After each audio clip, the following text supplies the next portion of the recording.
راہ ازدی میں دعا گو ہوں کہ اللہ میری زبان پر ایسے کلمات جاری کر دے جو میرے لیے بھی اور آپ کے لیے بھی نفع کا سبب ہوں، جس سے ہمارے اعتقادات کو نفع پہنچے، ہمارے اعمال کو نور ملے اور ہمارے باطن کو قرار اور تسکین کے اجالے نصیب ہوں۔ حضور کا ذکر کرنے اور سننے کے لیے ہم جمع ہوئے ہیں، اور یقیناً ہمارا اس مقصد کے لیے جمع ہونا اللہ اور اس کے رسول کی بارگاہ میں امید ہے کہ قبول ہوگا، چونکہ ایسی مجالس، ایسی محافل، ایسی خوبصورت مجالس نور بارگاہ ازدی میں مستجاب ہوتی۔ میں آپ کو ایک مجلس میں پہلے لیے چلتا ہوں جس کو منعقد ہونے کے لیے مسجد نبوی کا صحن میسر آیا، اور آج تو ہم جھولی پھیلا کے عرض کرتے ہیں، سنا ہے آپ ہر عاشق کے گھر تشریف لاتے ہیں، ہمارے گھر میں بھی ہو جائے چراغاں یا رسول اللہ۔ لیکن یہ وہ مجلس تھی کہ جس میں ایسا چراغاں ہوا کہ دنیا نے دیکھا۔ مجلس صحابہ بپا تھی، حضور حجرہ انور میں موجود تھے۔ صحابہ گفتگو اس عنوان سے کر رہے تھے کہ ہمیں حضور کی صورت میں انعام خداوندی ملا۔ یار جلسہ اچھا ہو جائے اور کوئی خطیب اچھا بیان کرے اور کوئی نعت پڑھنے والا خوبصورت انداز میں ثناخوانی کرے تو مہینوں تک اس کے تذکرے چلتے ہیں کہ یار ہمیں اچھا خطیب مل گیا، ہمارے جلسے کی کیسی رونق لگی، ہمیں اچھا نعت خواں مل گیا کہ کیسا رنگ بنا۔ تو پھر وہ کیوں نہ فخر کرتے ہوں گے جنہیں حضور ملے، ان کا عنوان کیوں نہیں یہ ہوگا اور ان کی گفتگو کا یہ موضوع کیوں نہیں ہوگا؟ تو خیر وہ اس عنوان سے گفتگو کر رہے تھے کہ حضور بھی تشریف فرما ہوئے، اور آپ نے آ کے صحابہ سے پوچھا، سنن نسائی کے لفظ پڑھ رہا ہوں، ویسے صحیح مسلم میں بھی یہ روایت موجود ہے، فرمایا ما اجلسکم، صحابہ تمہیں کس چیز نے بٹھایا ہے، کیوں بیٹھے ہو، تمہارے بیٹھنے کا مقصد کیا ہے، یہ جلسہ کیسا ہے؟ سادہ لفظوں میں اس کا یہ ترجمہ بھی کیا جا سکتا ہے ما اجلسکم، یہ جلسہ کیسا ہے؟ تو حضور علیہ السلام نے جب یہ ارشاد کیا تو انہوں نے جو جواب دیا وہ سنیے، ایک ایک لفظ پہ غور کیجئے۔ انہوں نے کہا جلسنا نذکر اللہ ونحمدہ علی ما ہدانا لدینہ ومن علینا بکا۔ حضور ہم اس لیے بیٹھے ہیں، یہ جلسہ اس لیے ہو رہا ہے، جلسنا ہم اس لیے بیٹھے ہیں، نذکر اللہ کہ ہم اللہ کا ذکر کر رہے ہیں، وَنَحْمَدُهُ اور اس کی حمد بیان کر رہے ہیں، عَلَى مَا هَدَانَا لِدِينِهِ اس بات پر کہ اس نے ہمیں ہدایت دین دی، وَمَنَّ عَلَيْنَا اور ہمارے اوپر احسان کیا، بِكَ آپ کو عطا کر کے، آپ مل گئے اس لیے ہم اس نعمت پر اور آپ کی وجہ سے دین ملا، اس نعمت پر رب کا شکرانہ ادا کرنے کے لیے بیٹھے۔ اگر حضرت حسان بن ثابت رضی اللہ تعالی عنہ کی الگ سے بولی سننا چاہو تو ان کے لفظوں کی ترتیب یہ ہے، منا علینا ربنا اذ بعث فینا محمد صلی اللہ علیہ وسلم، ہمارے رب نے ہمارے اوپر احسان کیا کہ ہمیں محمد عربی عطا کر دیا۔ شاید اسی کا ترجمہ کسی نے کیا، فضل رب العلا اور کیا چاہیے، مل گئے مصطفیٰ اور کیا چاہیے۔ تو کہا ہم اس لیے بیٹھے، ہمارا جلسہ اس لیے ہے، جلسنا نذکر اللہ ونحمدہ علی ما ہدانا لدینہ ومن علینا بکا، آپ کی صورت میں ہمارے اوپر جو انعام ہوا اور ہدایت دین ملی، اس پر رب کا شکریہ ادا کرنے کے لیے یہ مجلس بپا کی ہوئے۔ یہ صحابہ نے جواباً عرض کیا، بات تو سادہ سی تھی، کوئی آپ سے پوچھے کیوں بیٹھے ہو تو آپ کہیں گے محفل میلاد میں بات ختم ہو جائے گی۔ حضور نے صحابہ سے پوچھا قسم دے سکتے ہو اسی لیے بیٹھے ہو؟ تو بظاہر تو محلے قسم لگ نہیں رہا تھا، تو انہیں حیرت تو ہوئی ہوگی، لیکن انہوں نے برجستہ عرض کی حضور ہم حلف اٹھاتے ہیں کہ ہم اسی لیے بیٹھے ہیں. حضور نے باقاعدہ ان سے قسم لی اور انہوں نے باقاعدہ قسم دی. انہوں نے کہا جی ہم حلف دیتے, حضور نے فرمایا دو پھر. تو انہوں نے باقاعدہ قسم دی. حضور نے قسم جب ان سے لے لی تو ظاہر سب کے چہروں پہ حیرت و استعجاب کی کیفیت تو تھی کہ یہ موقع بظاہر قسم کا تو نہیں ہے. پوچھا گیا کیوں بیٹھے ہو؟ ہم کہتے ہیں اللہ کا ذکر کرنے بیٹھے ہیں, اللہ نے آپ عطا کیے, اللہ نے ہدایت دین دی, اس پر اس کا شکرانہ ادا کرنے کے لیے بیٹھے ہیں. بات تو ختم ہو جانی چاہیے تھی, لیکن حضور نے قسم مانگ لی. صحابہ نے باقاعدہ قسم دی. جب قسم لے لی تو پھر ان کے چہروں پر حیرت تو تھی. اس حیرت کو دور کرنے کے لیے فرمایا اے صحابہ میں تم سے جو قسم لی ہے یہ کسی تہمت کی بنیاد پر نہیں لی. تمہارے قول کی صداقت پر مجھے کوئی شک نہیں گزرا تھا کہ میں نے قسم سے تصدیق چاہی ہو. جو تم نے کہا مجھے پہلے اس کا یقین تھا, لیکن اس کے باوجود میں نے قسم لی. کیوں لی یہ سن لو میں نے کیوں لی. فرمایا تم یہاں بیٹھے تھے, میں حجرے میں تھا. اتانی جبریل علیہ السلام, میرے پاس جبریل امین حاضر خدمت ہوئے. فاخبرنی ان اللہ یباہی بکم الملائکہ, تو مجھے جبریل نے خبر دی محبوب ذرا باہر تو نکل کے دیکھو, تمہارے صحابہ کے اس عمل پر اللہ فرشتوں میں ناز کر رہا ہے. اب صحابہ کا عمل کون سا تھا جس پہ رب بھی ناز کر رہا ہے؟ ملائے اعلیٰ میں ناز فرما رہا ہے فرشتوں میں کہ دیکھو میں نے نعمت دی تھی, کیسے شکر گزار نکلے کہ اب تک اس کا شکریہ ادا کر رہے ہیں. تو کہا تمہارے عمل پر اللہ فرشتوں میں ناز فرما رہا ہے.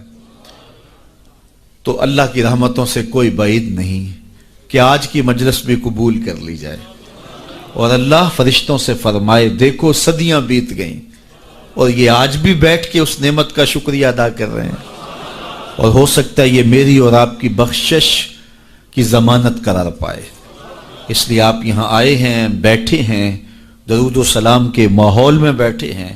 ابھی آپ نے شاہ صاحب سے حضور کی مدحت کے پھول لیے ہیں, آپ کے مشام ہستی معطر ہوئے ہیں اور سر شام سے ذکر کی کیفیت نور میں ہیں, اور اللہ نے چاہا تو تھوڑی دیر تک مزید اس کیفیت محبت میں گزریں گے, اور پھر حضور کی بارگاہ میں دست بستہ سلام ہوگا, پھر دعا کے لیے ہاتھ اٹھیں گے. تو یہ کتنے حسین لمحے گزریں گے ہمارے, اور یہ کتنی خوش نصیب گھڑیاں ہیں جو ذکر رسول میں بسر ہو جائیں. تو خوش نصیبی ہے میری اور آپ کی کہ آج ہم محفل میلاد میں بیٹھے اور حضور کی صورت میں اللہ نے جو اس پر شکریہ ادا کرنے کے لیے بیٹھے. اگرچہ حق کے شکر ادا نہیں ہو سکتا, ساری زندگی بھی حق کے شکر ادا کرنے کے لیے پیشانی سجدہ میں رکھ کر کے اللہ کی تسبیح بولتے رہیں, لیکن اس نعمت کا شکر پھر بھی ادا نہ ہو پائے. اتنا بڑا کرم حضور کی صورت میں ہمیں نصیب ہوا ہے. میں نے کتب میں پڑھا ہے 12 نبیوں نے آرزو کی ہے حضور کی امت میں ہونے کی. ہم نے تو کوئی آرزو بھی نہیں کی تھی, ہم نے تو کوئی تمنا بھی نہیں کی تھی. سوئے تھے بخت جاگ پڑے. ہمارے والد گرامی مسجد سے مولانا کو بلا لائے, انہوں نے کان میں آ کے کہا مبارک ہو تو حضور کا غلام بن کے آ رہا. تو یہ کتنی خوش نصیبی ہے ہماری. آرزویں کی گئی, تمنائیں کی گئی. انبیاء علیہم السلام نے ہاتھ پھیلا پھیلا کے اللہ کی بارگاہ میں دعائیں کی. نبی آنے والے کی خبر دیتے رہے. کسی نے کہا ربنا وابعث فیہم رسولا, مالک آنکھیں بوڑھی ہو گئیں اب بھیج بھی دے اسے. کوئی بولا مبشرم برسول یاتی من بعد اسمہ احمد, چلو میں تمہیں پتہ بھی بتا دیتا ہوں, نام بھی بتا دیتا ہوں, اس کا نام احمد ہوگا. یہ حضرت عیسیٰ علیہ السلام نے کہا. آپ نے کہا اس کا نام بھی بتا دیتا ہوں آنے والا جس کے لیے زمانہ منتظر ہے, وہ جس کے ذکر پر داؤد نے نغمہ سرائی کی, وہ جس کے نام پر شاہ سلیمان نے گدائی کی. دل یحییٰ میں رہ گئے ارماں جس کی زیارت کے, لب عیسیٰ پہ آئے واز جس کی شان رحمت کے, جو بن کے روشنی پھر دیدائے یعقوب میں آیا, جسے یوسف نے اپنے حسن کی نئے رنگ میں پایا. ندانم آ گلے خنداں چے رنگو بودارت, ندانم آ گلے خنداں چے رنگو بودارت, کہ مرغے ہر چمنے آرزوئے اودارت. ہر کوئی اسی کا منتظر ہے, کوئی کہیں منتظر ہے، کوئی کہیں منتظر ہے، نستورہ کہاں منتظر ہے، بحیرہ راہب کلی ڈال کے شام کے راستے میں بیٹھا ہوا ہے۔ اس نے مذہب کی کتابوں میں پڑھا تھا کسی دن اس نے یہاں سے گزرنا ہے، وہی کلی جو ہے وہ ڈال کے بیٹھ گیا۔ وظیفہ کیا پڑھتا ہے؟ روزانہ صبح چھت پہ چڑھ جاتا ہے اور حجاز کی جانب سے آنے والے قافلے دیکھتا رہتا ہے۔ اللہ اکبر۔ اور شام کو جب اندھیرے گہرے ہو جاتے ہیں اور کلی کے اندر آ کے سو جاتا ہے، یہی وظیفہ کرتا ہے۔ شب ہجر کی سختیاں کوئی اس سے جا کے پوچھے، شب ہجر کی سختیاں کوئی اس سے جا کے پوچھے، تیری راہ تکتے تکتے جسے صبح ہو گئی ہے۔ تو شام سویرے اسی کا، اس کا وظیفہ یہی ہے۔ پھر ایک دن وہ مقصود بھی آ گیا۔ اللہ اکبر۔ اس نے پہچانا کیسے کہ اس قافلے میں وہ ہیں۔ مشکات اٹھائیے اور کتب حدیث اٹھائیے، تاریخ کی کتب اٹھائیے، سیر کی کتب اٹھائیے۔ اس نے دیکھا کہ دائیں بائیں کے اشجار سجدہ ریز ہو رہے ہیں، تو وہ آج نیچے اتر آیا۔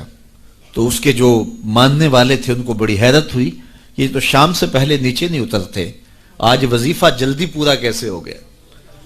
تو انہوں نے کہا جناب، کہا جلدی آج کھانا تیار کرو، یہ جو لشکر آ رہا ہے، یہ جو قافلہ آ رہا ہے، اس قافلے کی ہم نے دعوت کرنی ہے۔ اللہ اکبر۔ کھانا پکنے لگ گیا، اتنے میں قافلہ بھی آ پہنچا۔ تو قافلے والوں کو کہا گیا آج دوپہر کا کھانا آپ کا ہمارے پاس ہوگا۔ یہ قافلہ پہلے بھی یہاں سے گزرتا تھا، عرب تاجر جب شام جاتے تھے تو یہیں سے گزر کے جاتے تھے، اور اس کی کلی یہاں موجود تھی، اور یہ یہاں کبھی رکتے بھی تھے، لیکن کبھی اس نے پوچھا بھی نہیں تھا، التفات بھی نہیں کیا تھا۔ آج پہلا موقع ہے کہ کہا آج تمہاری دعوت ہے۔ انہیں بڑی حیرت بھی ہوئی اور خوشی بھی ہوئی۔ مسافر کو کھانا مل جائے تو پھر وہ تو بہت خوش ہوتا ہے، تو اسے خوشی بھی انہیں ہوئی اور پھر حیرت بھی ہوئی کہ یہ پہلے کبھی پوچھتا بھی نہیں تھا، آج کیا خاص وجہ ہے کہ ہماری دعوت کی جا رہی ہے؟ خیر، کہا ٹھیک ہے۔ جب کھانا تیار ہو گیا تو کہا آ جاؤ۔ تو ایک بہت بڑا درخت تھا اس کے کنیسہ کے ساتھ، جس کا بڑا گھنا سایہ تھا، سارے وہاں آ کے بیٹھ گئے۔ حضور علیہ السلام بھی چونکہ ساتھ تھے، اور حضور کو سامان کے پاس چھوڑ آئے، اور یہ آیا اور جس طرح کوئی چیز ڈھونڈتا ہے تو کہتا تمہارا کوئی شخص تو نہیں رہ گیا؟ کہا نہیں، سارے آ گئے ہیں۔ کہا نہیں کوئی؟ کہا ہاں، ایک نوجوان ہے، نو عمر ہے، اس کو ہم اپنے سامان کے پاس چھوڑ کے آئے ہیں۔ اللہ اکبر۔ میرے والد گرامی یہاں ایک جملہ کہا کرتے تھے، مجھے یاد آ گیا، فرمایا کرتے تھے کہ اس نے کہا کیسی بارات ہے جو دولہے کو چھوڑ آئی ہے؟ تمہیں کون پوچھتا تھا؟ تم پہلے بھی تو گزرتے تھے، کبھی ہم نے پوچھا تھا؟ یہ ایسی بارات ہے جو دولہے کو چھوڑ آئی ہے، تمہیں کون پوچھے گا؟ تو حضور علیہ السلام کو جب لے کر کے آئے تو ظاہر ہے جتنا بھی درخت کا سایہ تھا اس میں لوگ براجمان تھے، بیٹھے ہوئے تھے، تو حضور آ کے دھوپ میں بیٹھ گئے، تو درخت نے الٹ کے سایہ حضور پہ کر دیا۔ اللہ، بادل بھی سایہ کرتے تھے، درخت بھی سایہ کرتے تھے۔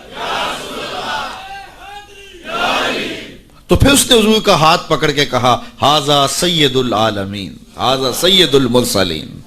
تو دنیا انتظار کرتی رہی، بحیرہ راہب انتظار کرتا رہا، نستورہ انتظار کرتا رہا، تبہ ہمجری انتظار کرتا رہا، نبی انتظار کرتے رہے۔ حضرت عیسیٰ اپنی قوم کو بٹھا کے حضور علیہ السلام کی مدح و ستائش سنا رہے ہیں۔ انجیل برنباس میں آج بھی یہ لفظ موجود ہیں، اگرچہ بہت ساری تحریف راپ آ گئی ان کتابوں میں، لیکن کچھ نشانات تو آج بھی ہیں۔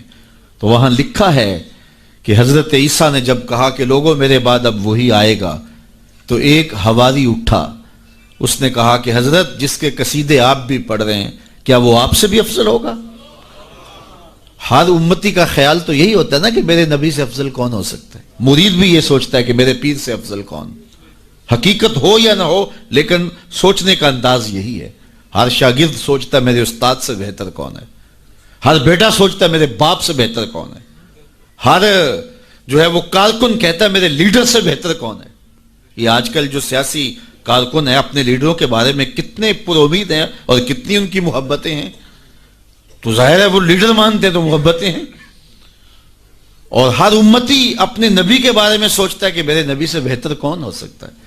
وہ تو بدبخت ہے جو نبی بھی مانے اور عیب بھی نکالے۔ محبوباں تے نکتہ چینی، جڑا کرن تو باز نہیں آوندا، اصل منافق جانی اس نو او جھوٹے پیار جتاوندا۔ سانو دسیا عشق دے مفتی جڑا مڑ مڑ پیا فرماوندا، آزم جتھے دل لگ جاوے اتھے عیب نظر نہیں آوندا۔ ہو بھی تو نظر نہیں آتا، ہو بھی تو نظر نہیں آتا، اور جہاں ہو ہی نہ، جہاں عیب ہو ہی نہ، وہ کمال حسن حضور ہے کہ گمان نقص جہاں ہے۔ نقص تو بڑی دور کی بات ہے، اعلیٰ حضرت بولے یہاں نقص کا گمان ہی نہیں ہے۔ خلقت مبرأ من کل عیب، حضرت حسان رضی اللہ تعالیٰ عنہ بولے ہر عیب سے پاک تخلیق کیے گئے ہیں۔ اللہ اکبر، خلقت مبرأ من کل عیب کأنک قد خلقت کما تشاء، کوئی عیب رکھا ہی نہیں گیا۔ میں کہتا ہوں محبوب میں عیب ہو بھی تو دکھائی نہیں دیتا، اور جہاں ہو ہی نہ۔ رومی علیہ رحمہ، جن کو اقبال نے بھی اپنا مرشد مانا ہے، تمثیل کے انداز میں بات کرنے کا فن رکھتے ہیں۔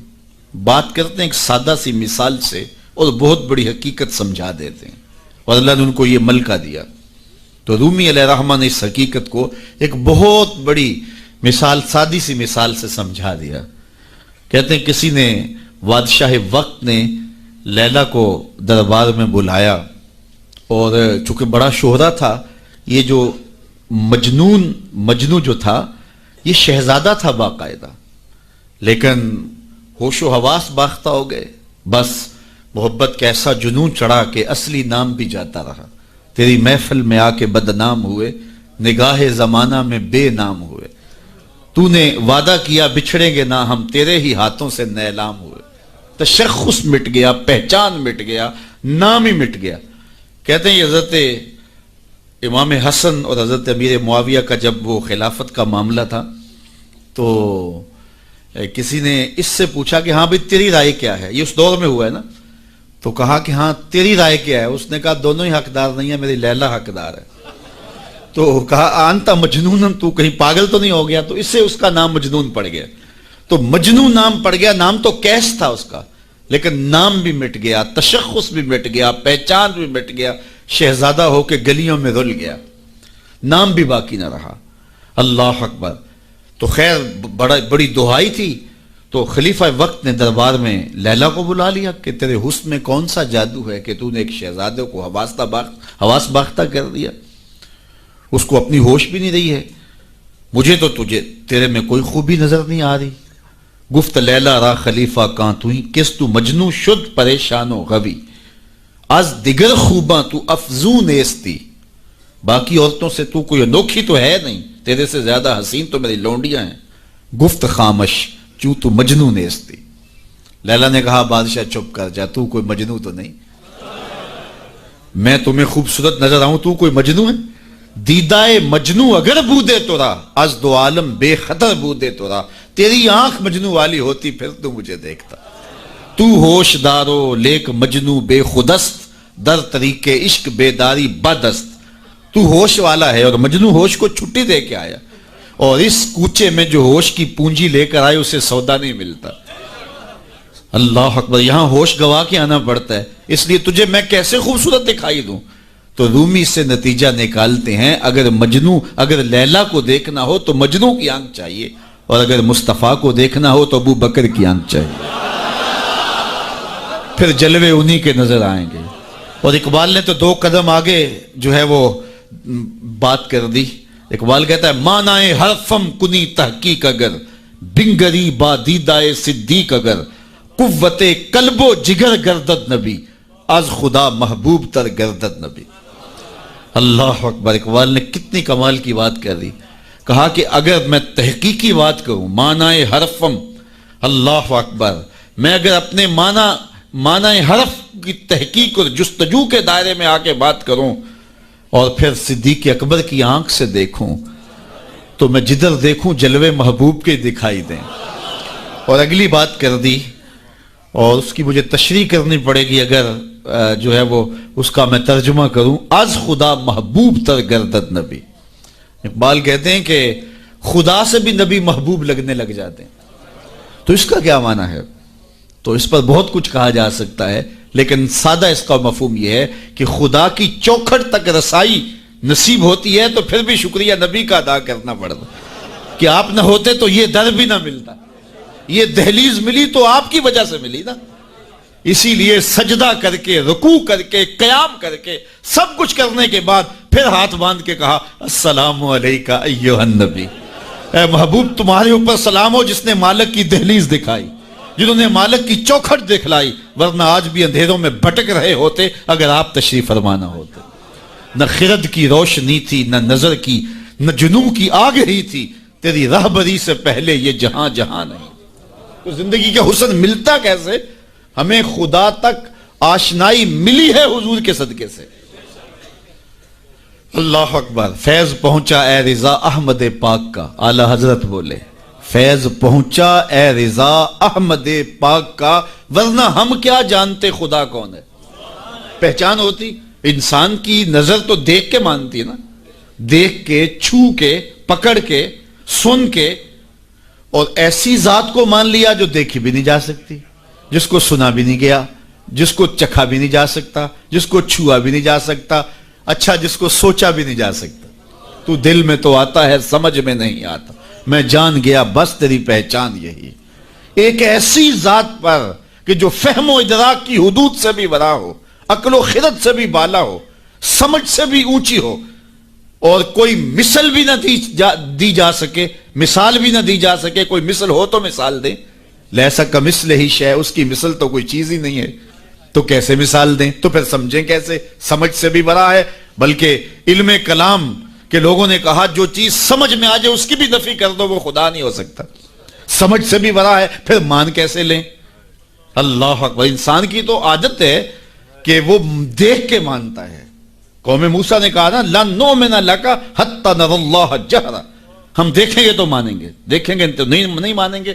تو انسان کی عادت، اقبال نے بھی کہا خو گرے پیکرے محسوس تھی انسان کی نظر، بن دیکھے خدا کو پھر کوئی مانتا کیوں کر۔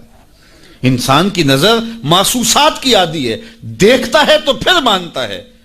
اور میں اور آپ تو 1400 صدیوں کے فاصلے پہ نا، اور کتنے گناہگار بھی ہیں، لیکن رمضان کا مہینہ ہوتا ہے، کڑکتی گرمی ہوتی ہے، شدت کی پیاس، زبان کانٹا، ہونٹ خشک اور حلق بھی خشک، ٹھنڈا پانی دستیاب، دروازہ بند، کوئی دیکھنے والا نہیں ہے، لیکن وضو بھی احتیاط سے کرتے ہیں، کوئی حلق سے نیچے قطرہ ٹپک نہ جائے، کیوں میرا اللہ دیکھ رہا ہے۔ ایسی ذات پر اتنا پختہ یقین، اور اتنی صدیوں کے فاصلے پہ کھڑے ہیں پھر بھی اتنا پختہ یقین۔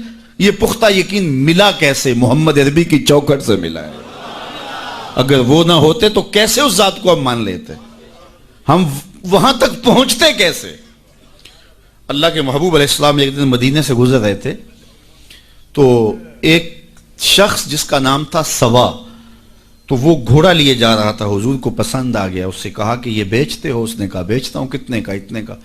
کہا کہ رکو میں اس کی قیمت لے کے آیا اور تمہیں دیتا ہوں۔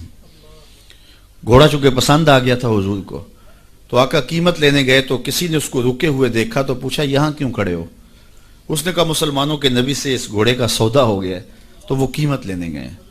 اس نے کہا مجھے زیادہ پیسوں سے دے دو، تو اس نے کہا میں تو یار سودا کر چکا ہوں۔ اس نے کہا کہ کوئی گواہ تھا؟ کہا نہیں۔ کہا مکر جانا۔ اس کو پیسوں کی لالچ آ گئی، اس نے کہا ٹھیک ہے حضور، اتنے میں قیمت لے کے پہنچ گئے۔ تو اس نے کہا میں نے تو آپ سے سودا کوئی نہیں کیا۔ حضور نے کہا ابھی تو سودا ہوا ہے۔ وہ کہنے لگا میں نے سودا کوئی نہیں کیا۔ لوگ بھی اکٹھے ہونے لگے، ہجوم بن گیا۔ اب حضور کہے میں نے گھوڑا خریدا ہے، وہ کہے میں نے بیچا نہیں۔ اب جب لوگوں کا ہجوم بنا تو لوگوں کے ہجوم کا بھی ایک پریشر ہوتا ہے، تو اس نے کہا کہ اگر بات لوگوں پہ چلی گئی تو صادق بھی یہ ہیں، امین بھی یہ ہیں، تو لوگ تو انہیں سچا کہیں گے۔ اس نے کہا اچھا آپ مجھے یہ بتائیں کہ جب دو آدمیوں کے مابین یوں نزاع بن جائے تو اس میں تصفیہ کی صورت کیا ہوتی ہے آپ کی شریعت میں؟ تو حضور نے فرمایا میری شریعت تو کہتی ہے کہ جو مدعی ہے وہ گواہ لائے، والیمین علی من انکر، جو انکار کرتا ہے وہ قسم دے دے۔ اس نے کہا پھر ٹھیک ہے، آپ کا دعویٰ ہے کہ آپ نے گھوڑا خریدا ہے تو پھر آپ گواہ دیں، اور اگر آپ کے پاس گواہ نہیں ہے تو پھر میں قسم دے دیتا ہوں۔ جھوٹ اس نے پہلے بول لیا تھا، قسم دینا اس کے لیے مشکل نہیں تھا، اس کو یہ بھی پتا تھا گواہ کوئی نہیں۔ تو اس نے کہا جناب آپ گواہ لے آئیں، آپ گواہ پیش کر دیں تو میں گھوڑا دے دیتا ہوں جس قیمت پہ آپ بتا رہے ہیں، اور اگر آپ کے پاس گواہ نہیں ہے تو پھر میں قسم دے دیتا ہوں۔ اب بھری بزم تھی، لوگوں کا ہجوم تھا اور اس نے ایک ایسی بات کی. قبل اس سے کہ کچھ دیر گزرتی حضرت حذیفہ رضی اللہ تعالی عنہ، حذیفہ بن یمان الانصاری رضی اللہ تعالی عنہ آگے بڑھے اور کہا کہ گواہی مانگتا ہے؟ اس نے کہا جی میں گواہی مانگتا ہوں. تو کہا میں گواہی دیتا ہوں، جتنے میں حضور نے بتایا اتنے میں سودا ہوا ہے اور حضور نے گھوڑا خریدا ہے. اس نے کہا جی ٹھیک ہے، مجھے پیسے مل گئے اور ٹھیک ہے میرا مطالبہ پورا ہو گیا، گواہی چاہیے تھی، درکار تھی گواہی مل گئی. تو اس نے گھوڑا دے دیا اور قیمت اس نے لے لی. قیمت اس نے اپنی مرضی کی گھوڑے کے مطابق ہی لی تھی، وہ تو زیادہ پیسوں کے لالچ میں مکرا تھا. تو خیر اس کو راستہ نکلنے کا مل گیا. تو اس نے کہا جی ٹھیک ہے جی، گھوڑا اس نے حضور کو دے دیا اور قیمت اس نے خود لے لی. تو حضور علیہ السلام جب چلنے لگے، لوگ ہٹنے لگے، تو حضور نے حضرت حذیفہ رضی اللہ تعالیٰ عنہ کو اشارے سے قریب کیا اور کہا کہ تم نے گواہی دی، تم تو موقع پہ موجود ہی نہیں تھے، تو تم نے گواہی کیسے دی؟ تو حضرت حذیفہ رضی اللہ تعالیٰ عنہ نے کہا حضور گھوڑا کیا ہے، آپ کے کہنے پہ تو ہم نے رب کی گواہی دے دی. ہم نے رب کو دیکھا تھا، آپ نے کہا نہ ہے تو ہم نے مان لیا، تو یہ گھوڑا کیا ہوتا ہے؟ تو حضور نے آپ حضرت حذیفہ کا ہاتھ پکڑ کے فضا میں بلند کیا اور لوگوں کو کہا جانے والوں رک جاؤ. لوگ ٹھہر گئے. کہا کسی عدالت کو کچہری میں گواہ کی ضرورت ہو تو میری شریعت 2 گواہ مانگتی ہے، لیکن جہاں میرا خزیمہ ہوگا، ہاں حذیفہ نہیں، خزیمہ بن ثابت انصاری رضی اللہ عنہ، جہاں میرا خزیمہ ہوگا وہاں ایک ہی گواہی 2 کے قائم مقام ہوگا. فیض پہنچا اے رضا احمد پاک کا، ورنہ ہم کیا جانتے خدا کون ہے. میں اگر خدا سے ملنا چاہوں تو مجھے بتاؤ نہ کہ میں کدھر جاؤں، شرق کو جاؤں، غرب کو جاؤں، شمال کو جاؤں، جنوب کو جاؤں، نیچے سوراخ کروں، اوپر سیڑھی لگاؤں، کدھر جاؤں. میں آپ سے ملنا چاہتا ہوں تو میں شرق کی جانب سفر کروں گا، آپ مجھ سے ملنا چاہتے ہیں تو غرب کی جانب دوڑیں گے. لیکن میں خدا سے ملنا چاہتا ہوں، وہ تو جہتوں سے پاک ہے، وہ تو سمتوں سے پاک ہے، تو اس کو ملنا چاہوں تو بتاؤ کدھر جاؤں. اللہ اکبر. آئیے ذرا قرآن کا اسلوب دیکھیے. وَإِذَا سَأَلَكَ عِبَادِي أَنِّي فَإِنِّي قَرِيبٌ. حبیب میرے بندے تیرے پاس آ کے میرا پوچھتے ہیں، بندے میرے ہیں، مجھے ڈھونڈتے ڈھونڈتے تیرے پاس آ گئے اور تیرے پاس آ کے پھر میرا پوچھنے لگے. فَإِنِّي قَرِيبٌ. ان آنے والوں کو بتلا دیجئے کہ میں دور نہیں ہوں، نیڑے ہی ہوں. فا تاقیبیہ کے بعد علماء تفسیر نے لکھا کہ کل مقدر ہے، یہاں کل ماننا پڑے گا. فَإِنِّي قَرِيبٌ اے فَقُلْ إِنِّي قَرِيبٌ. ان کو کہہ دیجئے کہ وہ دور نہیں، آگے ہو تو مل جائے گا. یہ ہے ترجمہ کل کے مقدر ماننے سے. لیکن صوفیہ فرماتے ہیں کل کو مقدر ماننے کی ضرورت ہی کیا ہے، بات ہی سیدھی ہے. حبیب میرے بندے مجھے ڈھونڈتے ڈھونڈتے تیرے تک آ گئے، تو محبوب جب تیرے تک آ گئے میں پھر بھی دور ہوں. میرے بندے جب مجھے ڈھونڈتے ڈھونڈتے تیرے تک جو آ گئے ہیں تو محبوب تیرے تک آگے ہیں تو میرے تک آگے. یہ تیرے پاس آ کے پھر میرا پوچھ رہے ہیں. خضر بتلائے تو کیوں کر بتلائے، اگر ماہی پوچھے کہ دریا کہاں ہے، اگر مچھلی چھلانگ لگا کے غوطے کھا کے پھر پوچھے کہ دریا کدھر ہے تو خضر کیا بتائیں گے اسے. محبوب تیری گلی میں آ کے میرا پوچھتے ہیں، جو تیرے پاس آگے وہ میرے پاس آگے، چونکہ تیرے تک پہنچنا ہی تو میرے تک پہنچنا ہے. اور میرے امام پھر بولے بخدا خدا کا یہی ہے در، نہیں اور کوئی مفر مکر، جو وہاں ہو یہیں آ کے ہو، جو یہاں نہیں وہ وہاں نہیں. وہی لا مکان کے مکی ہوئے، سر عرش تخت نشیں ہوئے. یہ نبی ہیں جس کے ہیں وہ مکان، وہ خدا ہے جس کا مکان نہیں. تو کہا اگر خدا تک پہنچنا ہے تو مصطفیٰ تک جانا ہوگا، بس یہی راستہ خدا تک پہنچتا ہے.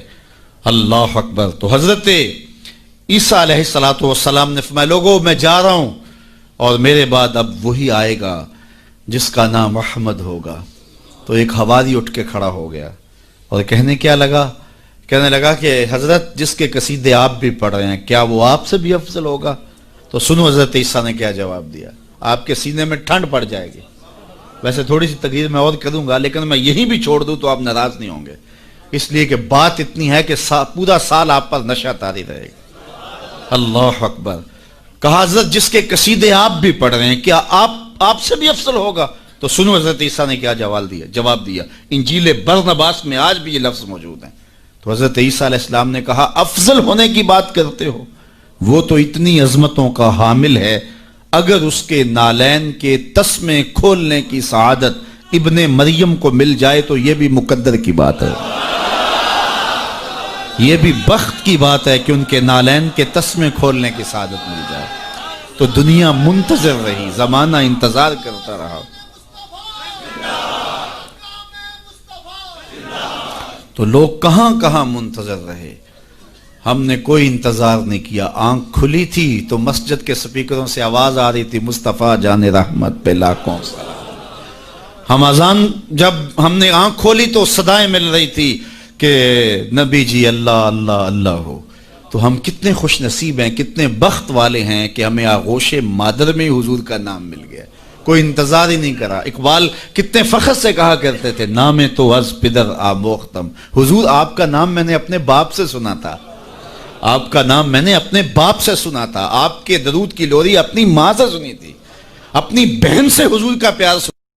تو یہ ہمیں میسر آیا، خوش نصیب ہیں ہم لوگ کہ ہمیں یہ دور ملا۔ ہاں ایک ہمیں افسوس ہوتا ہے کہ کبھی حضور کے دور میں ہوتے، وہ لمحے میسر آتے، لیکن میرے آقا جانتے تھے میرے امتی بعد میں تڑپیں گے۔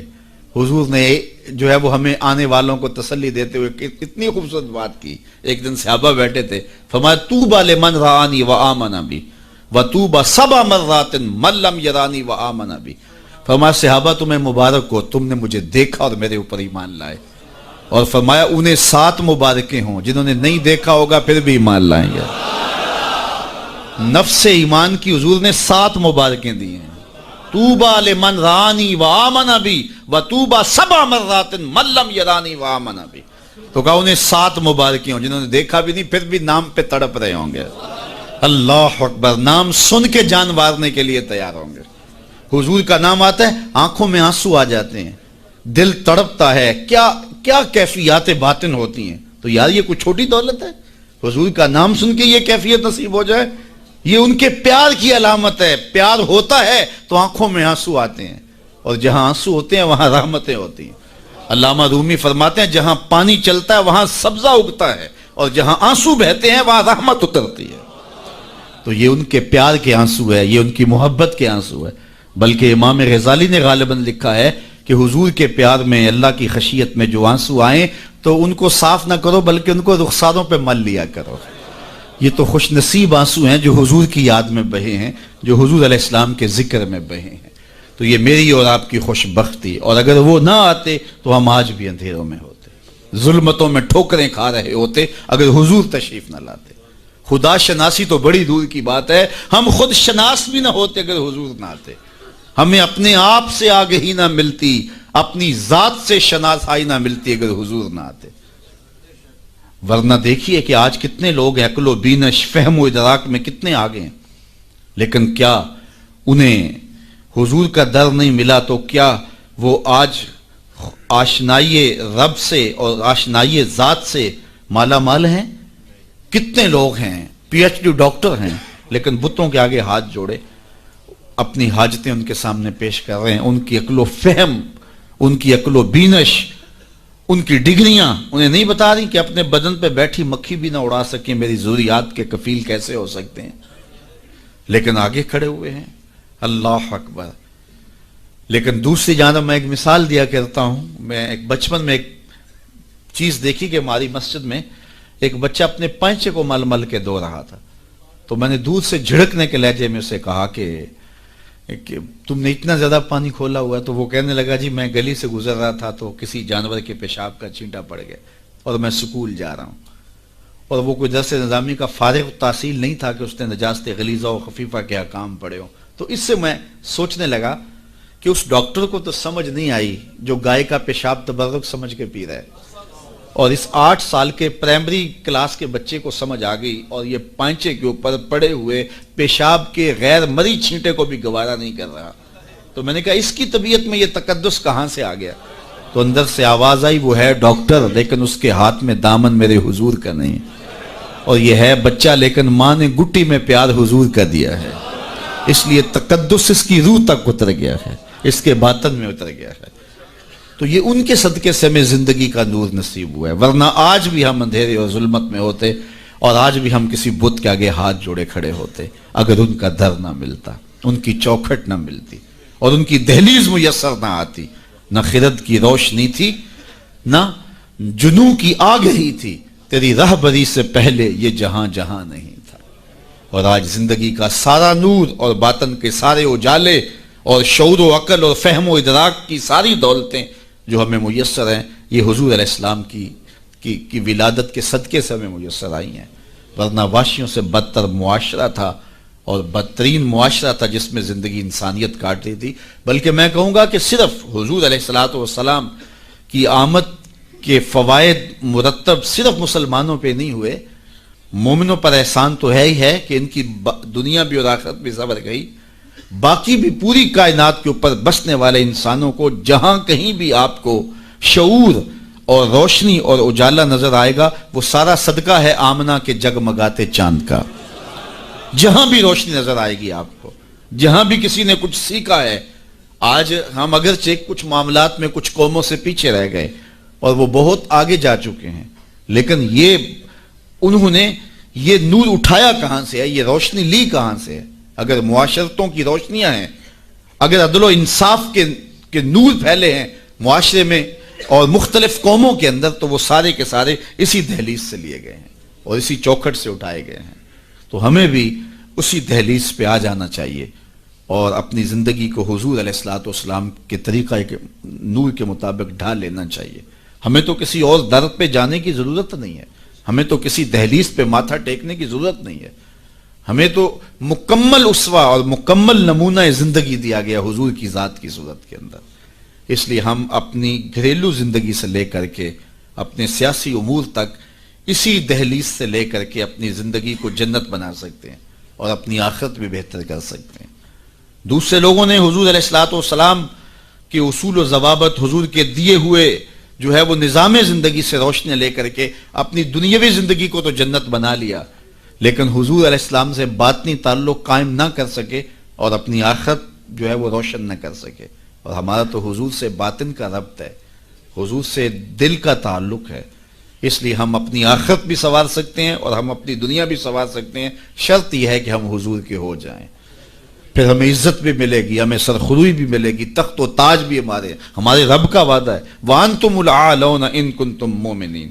تم مومن بن کے دکھاؤ، ساری عزتیں تمہارے قدموں پہ رکھیں گے۔ بن کے تو دکھاؤ نا۔ یہ کافر لگتے کیا ہیں؟ کافر لگتے کیا ہیں؟ اگر انہیں دنیاوی عزتیں دی گئی ہیں تو انہوں نے اصول و ضوابط اختیار کیے ہیں۔ اقبال نے وہ جب شکوے کی زبان کھولی تو اس میں کہا نا کہ کافر کو دیے حور و قصور اور مومن کے لیے فقط وعدہ حور، تو اس کے جواب میں کہا تم میں کوئی حوروں کا چاہنے والا ہی نہیں، جلوائے طور تو موجود ہے کوئی موسیٰ ہی نہیں۔ کوئی ہو تو صحیح اور کوئی مانگنے والا تو ہو، تو اس کو ہم کیوں نہیں دیتے؟ ہم تو مائل بکرم ہیں، کوئی سائل ہی نہیں، راہ دکھلائیں کسے راہ رو منزل ہی نہیں، جلوائے طور تو موجود ہے کوئی موسیٰ ہی نہیں۔ تو وہ آج بھی وہ انوار برسنے کے لیے جو ہے وہ آمادہ ہیں، لیکن اس دہلیز پہ آ جائیں۔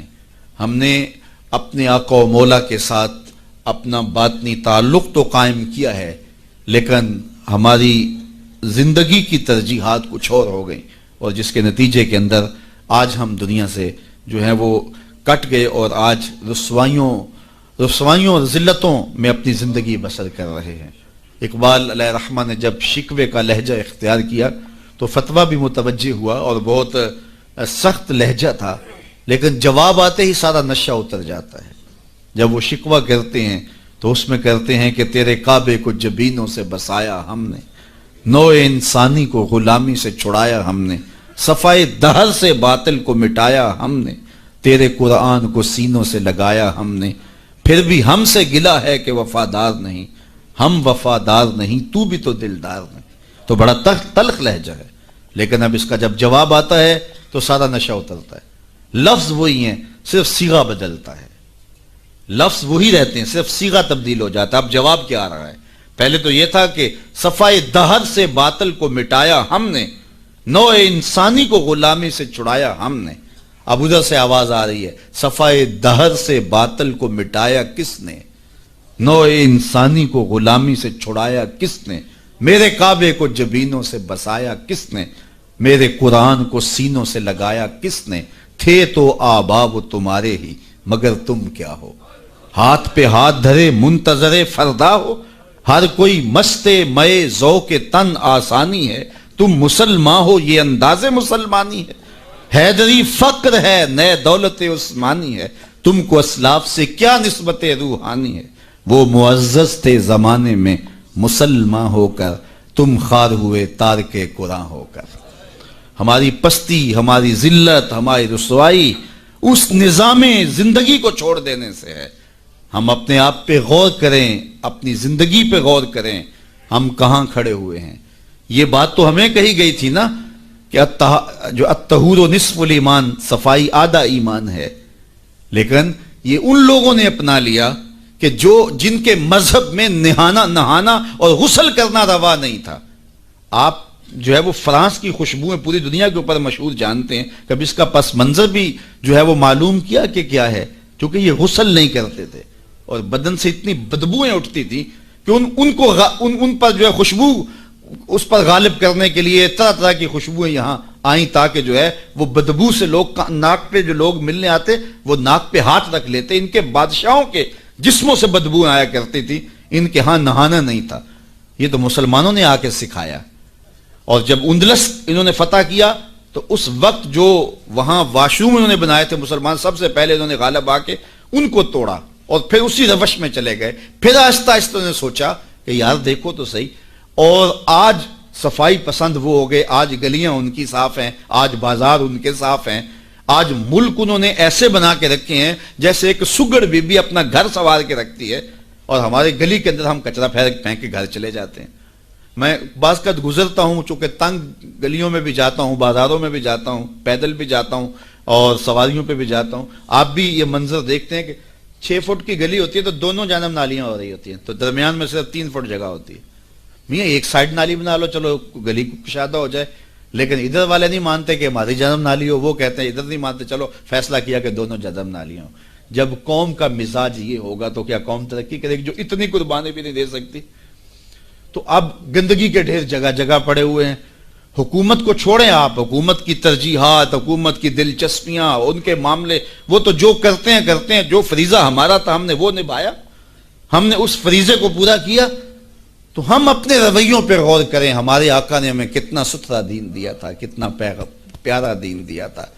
میں نے اس مرتبہ میلاد کے موقع پہ کہا کہ دیکھو ہماری ترجیحات کہ ہم نے پورا، میں گلی سے گزرا تو وہ گلی کے اوپر پورا وہ گوٹا کناری کی ہوئی تھی اور ڈنڈیاں بھی اور چراغاں بھی کیا تھا اور بہت زیادہ پیسے لگے ہوئے ہوں گے، تو نیچے جو ہے وہ گلی تو وہ کچی تھی، تو میں نے کہا اگر یہ اوپر نہ ہوتا، نیچے کنکریٹ کی گلی ان پیسوں سے بن جاتی تو یہ رسول اللہ زیادہ خوش نہ ہوتے اور حضور کی امت کو زیادہ نفع نہ ہوتا اور یہ میلاد کے نام پہ ہو جاتا، لیکن نیچے کچی گلی ہے اور وہ کہتے ہیں یہ حکومت کی ذمہ داری ہے، اور ہم نے اوپر گلی کے اوپر گوٹا کناری بھی کی ہوئی ہے اور اسے چراغاں بھی کیا ہوا ہے اور اس کے اوپر فانوس بھی لٹکائے ہوئے ہیں اور لاکھوں روپے اس گلی کو سجاتے ہوئے ہم نے لگا دیا، لیکن اگر ہم پکی کر لیتے گلی تو وہ زیادہ اچھا نہ تھا کہ وہ ہمیشہ کے لیے جو ہے وہ ایک مسئلہ ختم ہو جاتا، لیکن وہ نہیں کریں گے، یہ کریں گے ہم نے اپنی ترجیحات اپنی مرضی سے مقرر کی ہوئی ہیں۔ تو میرے رسول صلی اللہ علیہ وسلم نے جو ہمیں دین دیا ہے اس دین کو اختیار، اس کا یہ مطلب نہ لیا جائے کہ میں میلاد کے چراغاں کا مخالف ہوں۔ آج کل تو یہ بھی بڑا ڈر لگا رہتا ہے کہ فتوے ایک دم جو ہے وہ متوجہ ہو جاتے ہیں اور کافر سے نیچے تو چھوڑتے ہی نہیں نا، لیکن یہ دکھڑے ہیں ہمارے۔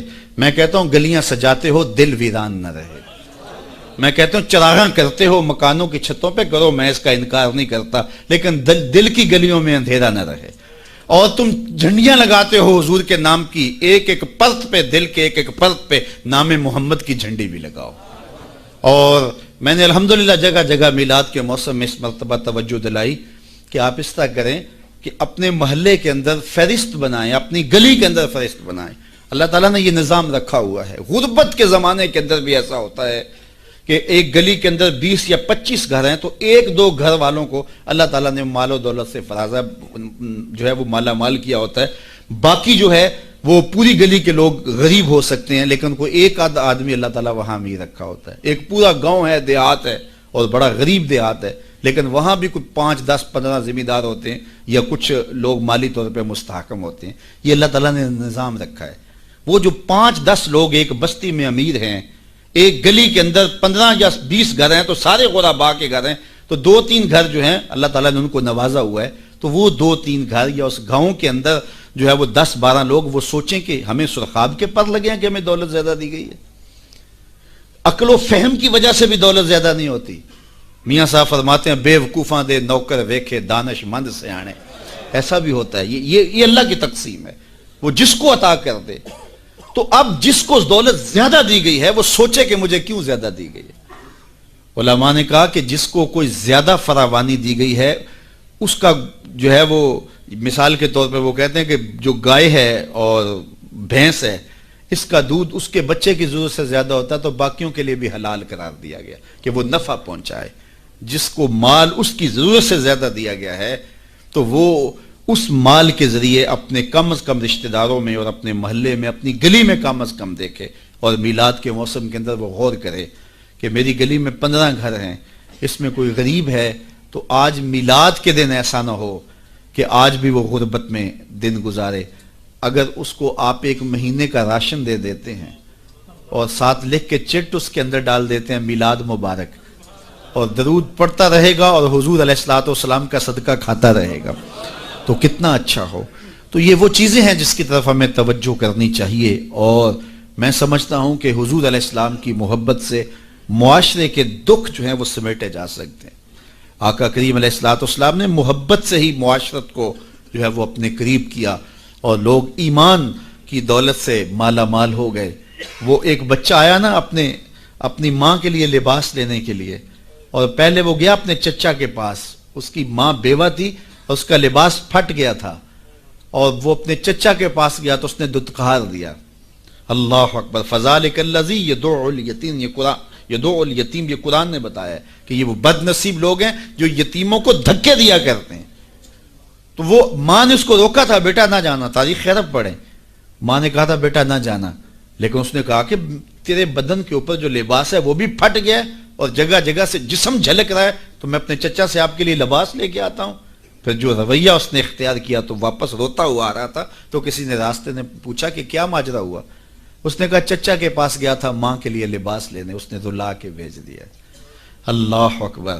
تو اس نے کہا کہ جا سین حرم میں محمد نام کا ایک شخص بیٹھا ہوا ہے، اگر تو اپنا دکھڑا اس کے سامنے پیش کرے تو وہ امید ہے تمہیں رد نہیں کریں گے، لیکن سن لے ان کا دین کوئی اور ہے.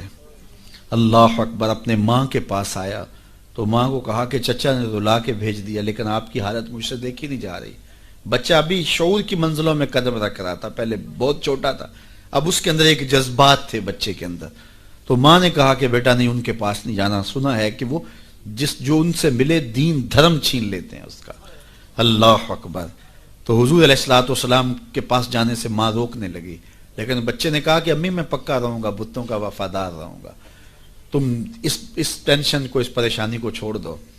اور حضور کی خدمت میں حاضر ہوا. حضور صحن حرم میں چادر اوڑے بیٹھے ہوئے تھے اور جا کے کہنے لگا میں پہلے بات آپ سے کر لیتا ہوں، آپ کا دین میں نے قبول نہیں کرنا. حضور مسکرا کے بولے بیٹا بتاؤ کس لیے آئے ہو؟ کہا میری ماں بے لباس ہے، میں آپ سے لباس لینے آیا. حضور نے چادر رحمت اتار کے اس کے کندھوں پہ ڈالی. اللہ اکبر. وہ واپس آ گیا اور ماں پر حضور کی چادر اڑائی. اللہ اکبر. اور ماں نے کہا کہ بیٹے اس نے اپنا دین تو نہیں تجھے دیا؟ کہا نہ میں نے پہلے کہہ دیا تھا تیرے دین نہیں مانوں گا. ماں کہنے لگی پتر اس کا دین ماننا چاہیے، یہ جس نے رحمت کی چادر ہمارے سر پہ تان دی. اللہ اکبر. تیری تک کے ادامہ میں مرید ہو گئے. اس بوڑھی عورت کا قصہ بھی آپ نہیں بھول سکتے جو گھر کا سامان باندھ کے اپنے دروازے پہ بیٹھی ہوئی تھی اور اس نے سنا تھا مکے میں ایک جادوگر آیا ہے جسے ملتا ہے اس کا دین چھین لیتا ہے.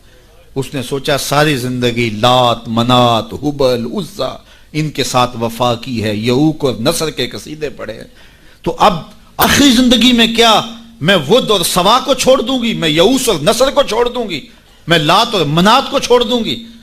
کہا کہ کہیں ایسا نہ ہو کہ کہیں اس سے ملاقات ہو جائے اور وہ دین ہی میرا چھین لے، مجھے شہر چھوڑ دینا چاہیے. گھر کے تھڑے کے اوپر سامان باندھ کے بیٹھی ہے. حضور بھی گزرے اس نے دیکھا تو کہا بھتیجے یہ سامان میرے سر پہ رکھ دے. حضور نے سامان اٹھایا, دیکھا تو بوجھل تھا, وزنی تھا, اور بڑھیا کو دیکھا تو کمزور تھی. تو کہا کہ بڑھیا اگر چاہو تو جہاں چاہتی ہو میں خود نہ چھوڑا. اس نے کہا اس سے بڑی مہربانی کیا ہوگی, میں تو لاولد ہوں, میری تو اولاد نہیں ہے, تو میں شہر چھوڑ کے جا رہی ہوں. راستے میں حضور نے سامان اٹھایا ہوا ہے اور بڑھیا سے باتیں بھی کرتے جا رہے ہیں. تو بڑھیا کو کہا کیوں جا رہی ہے؟ اس نے کہا کہ سنا ہے یہاں ایک جادوگر ہے جو لوگوں کا دھرم لوٹ لیتا ہے, لوگوں کا دین لوٹ لیتا ہے. میں نے ساری زندگی بتوں سے وفا کی ہے, میرے آبا و اجداد نے بتوں سے وفا کی ہے, میں چاہتی ہوں دین اجداد ہاتھ سے چھوٹ نہ جائیں. آخر اس شہر میں رہتی ہوں کہیں مل نہ جائے, تو میں چاہتی ہوں کہ میں شہر چھوڑ جاؤں, زندگی کی چند سانسیں باقی ہیں, میں وفا کے ساتھ تو گزاروں. غالب نے کہا تھا نا وفاداری بشرط استواری اصل ایمان ہے, اس پہ اختلاف بھی کیا جا سکتا ہے. مرے کعبے میں تو بت خانے میں گاڑو برہمن کو, وہ کہتا ہے چاہے بت سے وفاداری ہو, وفاداری تو ہو. تو اس نے کہا میں تو وفاداری کرنا چاہتی ہوں اپنے بتوں سے, اور میں شہر چھوڑ کے مکہ جا رہا ہوں. جانتی ہوں ام القریٰ ہے, بستیوں کی ماں ہے. اس شہر کو شہر جمال کہتے ہیں, شہر خوباں ہے, لیکن میں اس شہر کو چھوڑ کے جا رہی ہوں. خیر حضور نے کچھ نہیں کہا, اس کا سامان نہیں پھینک دیا کہ ٹھیک ہے تم پھر جاؤ. سامان اس کا اٹھایا اور جہاں تک اس نے جانا تھا سامان پہنچایا. سامان سپرد کر کے واپس پلٹنے لگے تو اس نے کہا بچے اپنا نام تو بتا دے, لوگ کہیں گے کہ مکہ چھوڑ آئی ہو تو بتاؤں گی ایک جادوگر کے دکھ سے چھوڑ آئی ہوں. تو وہ کتنا برا بھلا کہیں گے شہر مکہ کو کہ جس مکہ سے لوگ نقل مکانی کرنے پہ مجبور ہو گئے. تو میں انہیں یہ بھی بتاؤں گی کہ جس مکے میں جادوگر رہتا ہے اتنا اچھا نوجوان بھی رہتا ہے, تو تیرا نام لیا کروں گی, تیرے قصیدے پڑھا کروں گے. تو حضور علیہ السلام مسکرا پڑے, کہا بڑھیا جس جادوگر سے بھاگ کے آئی ہے وہ تیرے سامنے کھڑا ہے. اس نے کہا سچ سے آپ ہی محمد ہیں؟ حضور نے فرمایا نام میرا یہی ہے. تو اس نے کہا پھر آپ کا جادو میرے پہ چل گیا ہے. اللہ اکبر, تیری تک کے ادامہ میں مرید ہو گئی. لوگوں کی خدمت کریں, بوڑھوں کے کام آئیں, دکھیوں کے کام آئیں, مصیبت زدہ کے کام آئیں. حضور یتیم ہو کے یتیم پرور تھے, لاچاروں کی مدد کرتے, لوگوں کے گھروں میں پانی بھر کے دے دیتے, اور دکھیوں کے کام آ جاتے اور مصیبت زدوں کے کام آ جاتے. تو حضور سے پیار کرنے والوں, امت میں آپس میں حسد نہ پھیلاؤ, بغض نہ کرو, نفرتوں کے پہاڑ اکٹھے جو کھڑے نہ کرو, ایک دوسرے سے پیار کرو, جڑو, امت وحدہ بنے, اور اپنے ماحول کو, اپنی معاشرت کو ایک خوبصورت معاشرت کا رنگ دو, اور اپنی زندگی کو حضور کے نام کر دو. حضور کی محبت تو انسانوں کو جوڑتی ہے, حضور علیہ السلام کی محبت تو انسانوں کو یکجا کرتی ہے. جس طرح ایک باپ کے بیٹے ہوتے ہیں اور آپس میں پیار کرتے ہیں, اور ان کی سانج باپ ہوتا ہے, ساری امت کی سانج آمنہ کے لال ہیں. تو حضور کی وجہ سے ہم جڑے ہوئے ہیں, حضور کے نام پہ ہم اکٹھے ہوئے ہیں. تو اپنی زندگیوں کے اندر عملی تبدیلی پیدا کریں. آقا کریم کی اسوہ نور کو دیکھیں, کتنا میٹھا اسوہ تھا میرے حضور کا, کتنی میٹھی زندگی گزار کے گئے ہیں, کتنا پیارا دور حضور نے گزارا ہے, اور وہ ہمارے لیے مکمل, اکمل اور خوبصورت نمونہ ہے حضور کی حیات طیبہ. اللہ ہمیں حضور علیہ السلام کی حیات کا نور نصیب کرے, اور زندگی کے جو ایام ہمیں بچے, ہمیں میسر آئے ہیں, ان ایام میں یاد خدا میں ہماری زندگی گزرے. جب ہم ایک دوسرے سے پیار کریں گے, حسد نہیں ہوگا, حقد نہیں ہوگا, بغض نہیں ہوگا, کینے نہیں ہوگے, نفرتیں نہیں ہوں گی, تو پھر زندگی خوشگوار ہوگی. ہم نے اپنی زندگی کو خود جہنم زار بنایا ہوا ہے. ایک دوسرے کے اوپر ہماری بدگمانیاں, ایک دوسرے کے اوپر حسد, بغض اور کینے, اس نے زندگی کو اوکھا کر دیا ہوا ہے. اور سمجھتے یہ ہیں کسی نے جادو کر دیا ہے, کسی نے ٹونا کر دیا ہے, کسی نے سایہ کر دیا, کسی نے تعویذ ڈال دی ہیں. اور میاں کسی نے ڈالا ہوا, ہم نے اپنے اندر تعویذ خود حسد اور بغض کے ڈالے ہوئے ہیں. وہی ہمیں چین نہیں لینے دیتے, ہمیں سکون نہیں آنے دیتے. اور اگر اپنے اندر کو صاف کریں, ستھرا کریں, پاکیزہ کریں, 5 گانا سجدہ ریزی کی عادت ڈالیں, کسی کا برا نہ چاہیں, اللہ کی مخلوق کے لیے رحمت اور راحت کا سامان بن جائیں, تو پھر دیکھنا کہ کوئی تعویذ آپ کے اوپر نہیں ہوگا. کسی بابے کے پاس چوکڑی بڑھنے کی ضرورت بھی نہیں ہوگی, اور گڑولیاں بھرنے کی ضرورت بھی نہیں ہوگی. تمہارا رب اتنا مہربان ہے کہ 70 ماؤں سے زیادہ اپنے بندے سے پیار کرتا ہے. ہر ایک شخص کے ساتھ اس نے ایک محافظ فرشتہ مقرر کیا ہوا ہے جو شیاطین سے حفاظت کرتا ہے بندے کی، تو اس کی تو کرم نوازی ہے۔ زندگی کو اوکھا ہم نے خود اپنے لیے بنایا ہوا ہے، تو زندگی کو سوکھا بنائیں، زندگی کو آسان بنائیں، زندگی کو راحت کدہ بنائیں، جہنم کدہ نہ بنائیں۔ اور یہ تب ممکن ہوگا جب ہم حضور علیہ السلام کے طریقہ حیات کے مطابق اپنی زندگی ڈال لیں گے۔ میلاد میں آنے والوں کے لیے یہی پیغام ہے۔ اللہ تعالیٰ جل شانہ آپ سب کو دنیا آخرت کی بھلائیاں عطا فرمائے اور ساری زندگی حضور کے ساتھ ہمیں وفا کی توفیق دے۔ بار دیگر ہم اپنے مرحوم بزرگوں کے لیے دعا گو ہیں کہ اللہ ان کی قبر کو کروڑوں رحمتوں کا اور کروڑوں کرم نوازیوں کا مرکز بنائے۔ وآخر دعوانا ان الحمد للہ رب العالمین۔ کی محمد سے وفا تو نے تو ہم تیرے، یہ جہاں چیز ہے کیا لوح و قلم